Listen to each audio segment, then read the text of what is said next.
itu saya sampaikan, Wakanda no more, Indonesia forever.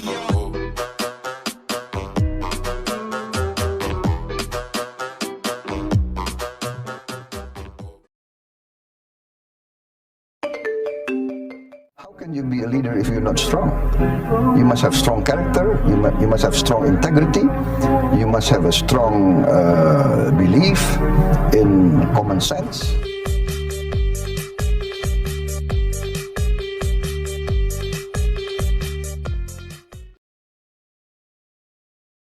Kamu nanya. Masa gitu aja paham. Besar bapak ternyata ramah sekali. Sabar dulu bro, nanti ketemu. Kalau satu tepuk tangan gak ada sepeda. Jadi seperti ini. Halo semua, berakhirnya masa pemilu. Penasaran gak sih pendapat warga tentang pemilu? Kakak minta pendapatnya dong. Paslon 02 terbaik, makan gratis, rakyat sejahtera. Rakyat sejahtera, koruptor diperkaya rakyat sejahtera. Ih, 01.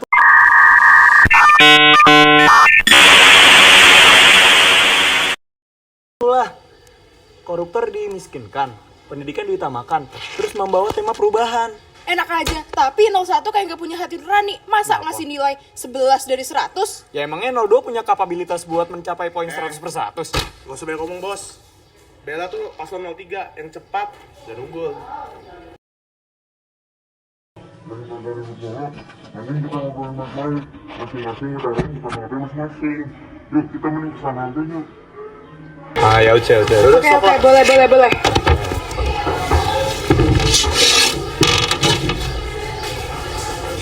A few moments later. Repot sih ya, tentang kasus ini. Yuk, sini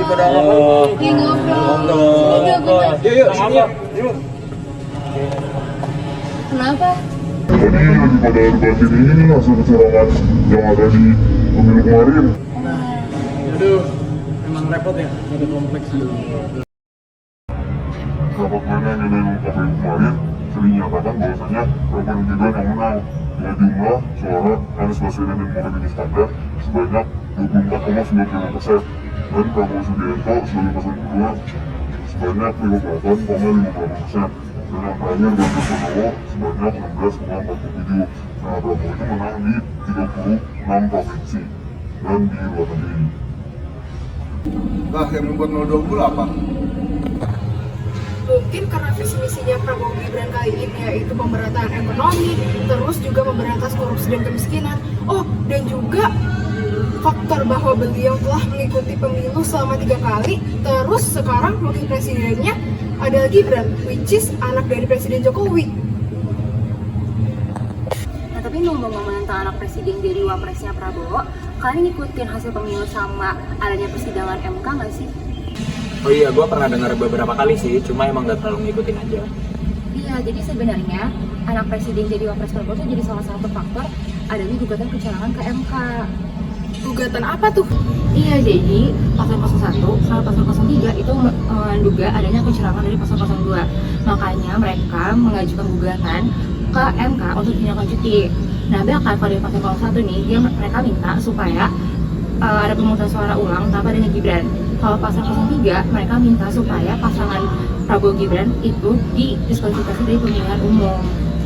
Nah, dugaan kecurangan dari pasal nomor 2 itu yang pertama adanya keterlibatan dari lembaga kepresidenan, dan yang kedua adanya keterlibatan dari mantan ketua MK yang bernama Anwar Usman, dan yang ketiga adanya penggunaan APBN yang dialokasikan untuk kebutuhan bansos, dan yang terakhir yang keempat adanya keterlibatan dari kepolisian atau Polri dan TNI. Itu. Oh, oke.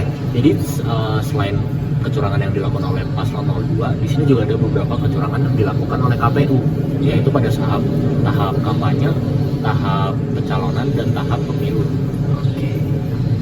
Prabowo dan Gibran sah menjadi capres dan cawapres karena memenuhi syarat.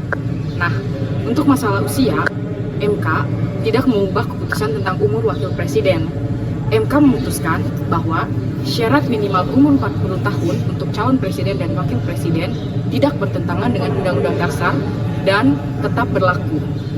Nah, untuk masalah bansos dan kampanye 02, nah kalau misalnya pembuatan dan pemberian bansos itu sudah direncanakan pemerintah setahun sebelumnya, Dan juga untuk kampanye ini itu diurus oleh orang-orang yang memang profesional di bidangnya.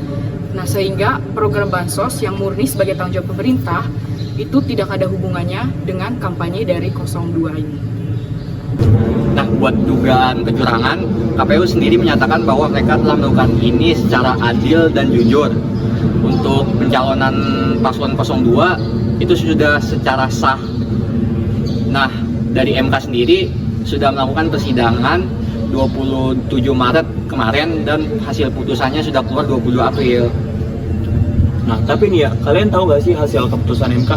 MK tuh menolak seluruh permohonan perselisihan hasil pemilihan umum presiden dan wakil presiden tahun 2024 yang diajukan oleh paslon nomor 1 dan dimana itu terdapat dissenting opinion gitu dari beberapa hakim MK.